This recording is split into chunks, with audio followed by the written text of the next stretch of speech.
I'm Elizabeth, a literary princess, and today I have a George Eliot project video for you. Today we are talking about Romola, which was published in novel form in 1863 and was serialized from 1862 to, I believe, 1863.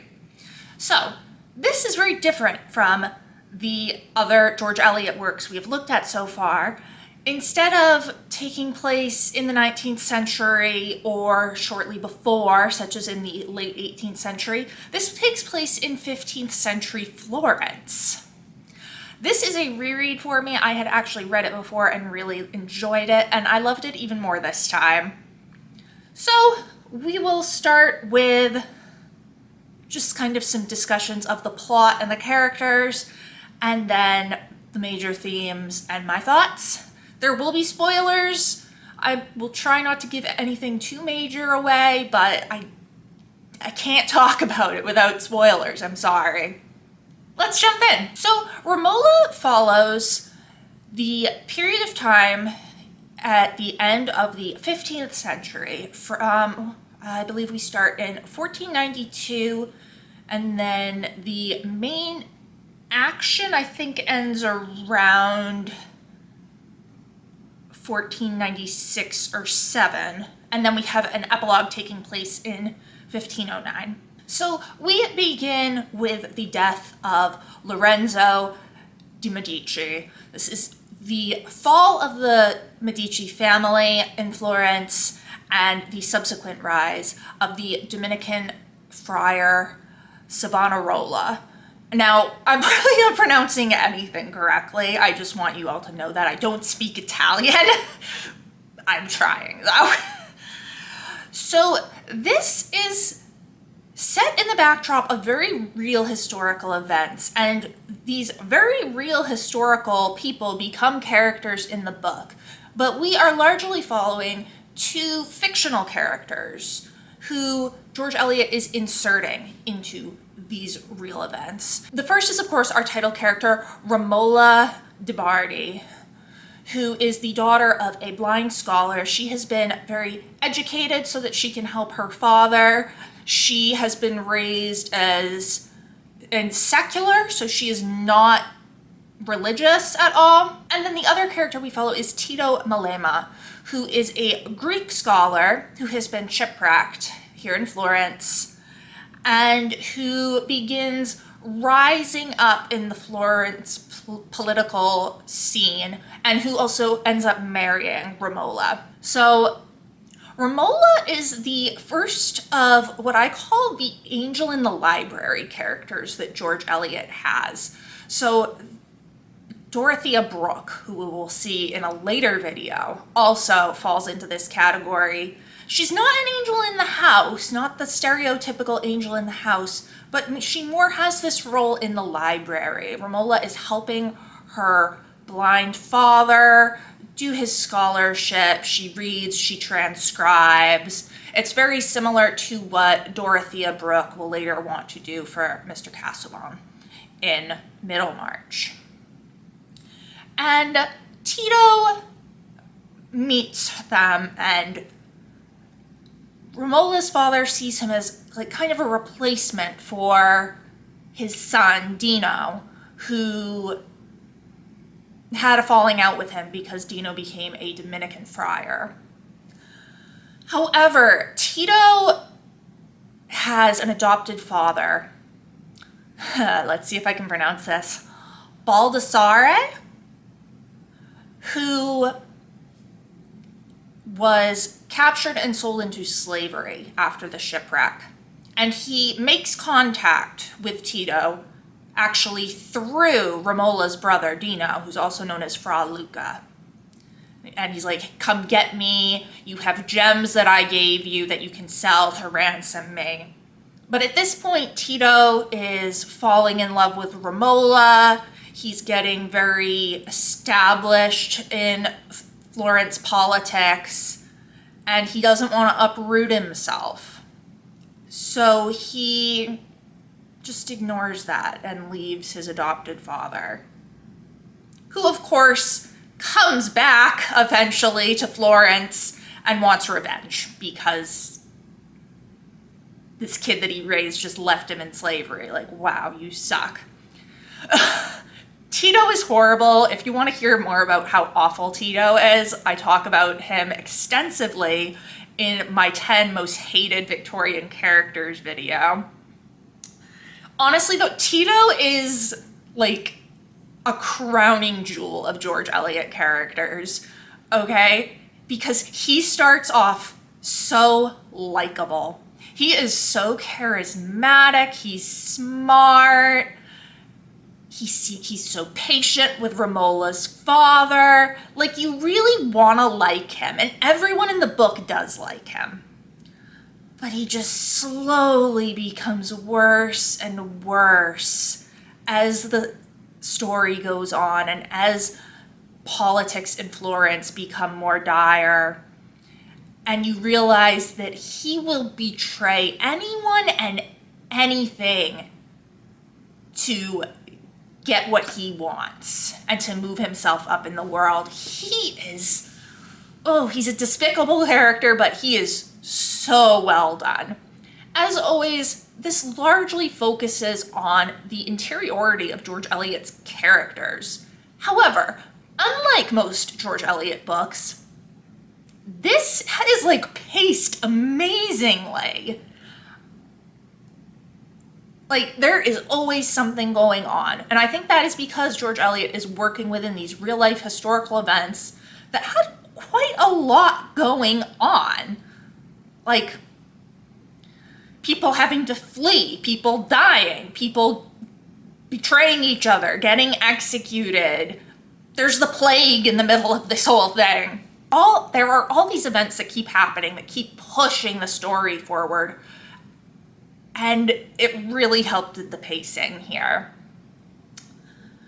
So, what a lot of scholars say about Romola is that George Eliot uses this 15th century Florence setting to actually kind of reflect problems of the Victorian world. And I would say that's very much so, especially in terms of the place of women and the issues of marriage. Tito and Romola's marriage falls apart because, one, he's cheating on her with a peasant girl named Tessa, who he has convinced he is married to her. Like, he just tricks this woman into thinking they're married when they're not, and has like a whole family. He's awful. But also because after Romola's father dies, Romola intends for her and Tito to continue his scholarship and keep the library intact, and Tito sells the whole thing to like the highest bidders. Some goes to one guy, some goes to a guy in France. And Romola sees this as this incredible betrayal, as she rightfully should, my girl, yes.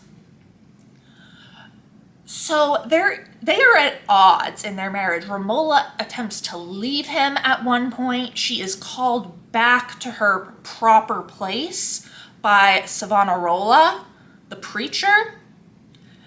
And we are just kind of exploring this marriage where the woman has very little rights, where society says this is where you should be and how you should act, and whether or not that is right or fair, which to George Eliot, no, it's not at all.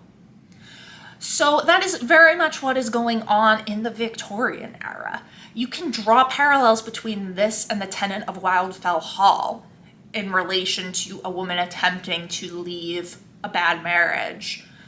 It's very interesting how she uses Florence, 15th century Florence, to look at these problems that for her and her audience were very modern and timely. There's also, of course, the usual themes of religion that come with George Eliot. After Romola has her encounter with Savonarola, I don't even know how to pronounce this guy's name. Anyway, she becomes religious, but when he falls from grace and confesses to tricking people and to not actually having visions from God. She is in doubt of him, of course. So there's this very complex relationship between scholarship and religion, knowledge and religion. It's really interesting. And honestly, this has been my favorite George Eliot book so far. Now, I don't know how I'm going to feel upon rereading Daniel Deronda, because I really liked that one too. When I first read this, I read it in like 3 days, and I gave it 4 stars. I really liked it. But I had no idea what was going on half the time. Like, in the political and religious standpoints, I know nothing about Renaissance Florence. Maybe Jennifer Brooks can fill me in someday. I think she is pretty knowledgeable about Florence in that time period. But I know nothing. So when I first went into this, I was like, I don't know who any of these people are. I don't know what's going on, but I'm vibing. Okay. This time around, I didn't have to read it in such a short frame of time. And I was able to understand more of what was going on. I still did not get half of it. Like, I know there are people being mentioned in here who were like important political people, and it was just whoosh. However, I love this story and these characters. Tito, I hate him, but God, he's a good villain. I like Romola's journey as she goes from like kind of like scholarly daughter, very kind of in the background, to eventually basically being the head of a family, because in the end, she becomes like the father figure in the family of Tessa and the children, because Tito dies. Screw Tito. I'm with George Eliot, cheering for his death. What a satisfying death scene. Damn. And so she kind of takes on this father figure. It's a really interesting place that we end up in. And she is teaching Tessa and Tito's son. And I just really love it. There's also, the fact that it's all women in this family that they have at the end, except for the little son. It's Romola in the husband father place, Tessa as mother, and then we have Romola's cousin, Brigida, I think is her name. So that is fascinating in and of itself, and I would like there's something there that I would love to do scholarly, but I no more scholarly projects, Elizabeth. So there is just so much here, and it's so well paced. I never got bored during this book at all. There was never a point in time where I was like, ugh, like I got with The Mill on the Floss, or with Adam Bede, or even to some extent Silas Marner, which is like,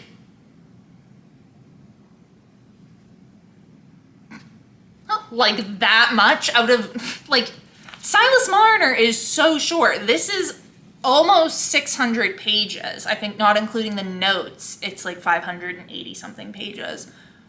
But it is so engaging and so well paced that I just kept needing to know. I kept needing to keep reading.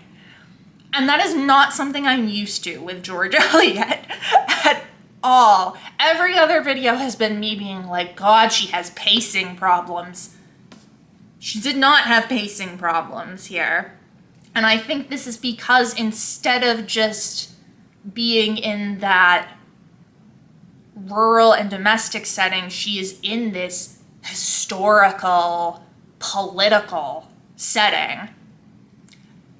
And you know what? It worked for her. I wish she had another book like this so much. She actually said that this book was written with her best blood.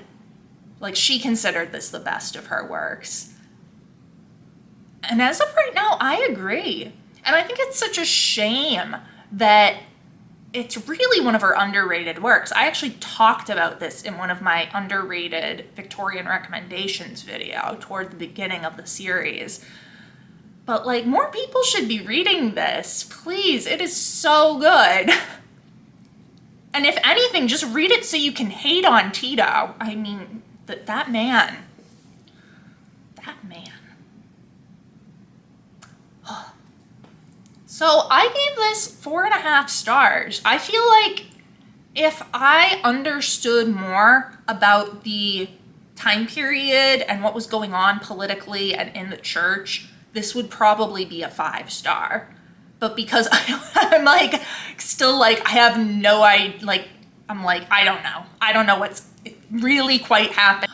I don't know enough about the time period to be truly understanding the complexities of what's going on in the political scenes of this book. So, but if I did, I think this would be 5 stars. So maybe in a few years, I'll reread this again after getting some more background knowledge on that, and I'll give this 5 stars.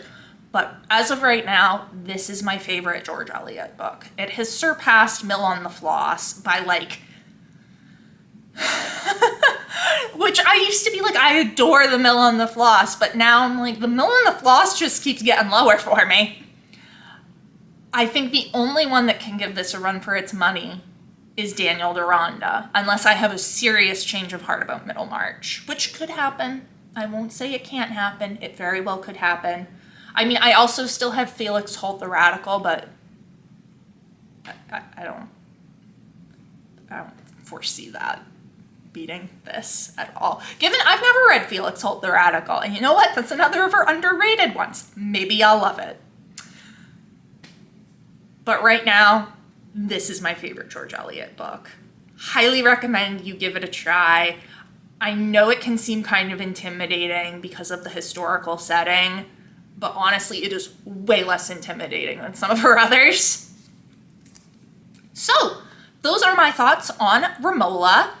Next George Eliot project, we will be having Brother Jacob, which is a short story, and then there will also be a video on George Eliot, a biography by Rosemary Ashton. And then I will be taking the month of December off from the George Eliot project and will be picking up with Felix Holt the Radical in January. So let me know down in the comments below. Have you read Romola? What did you think of it? It has been great chatting with you. I will see you soon. Bye.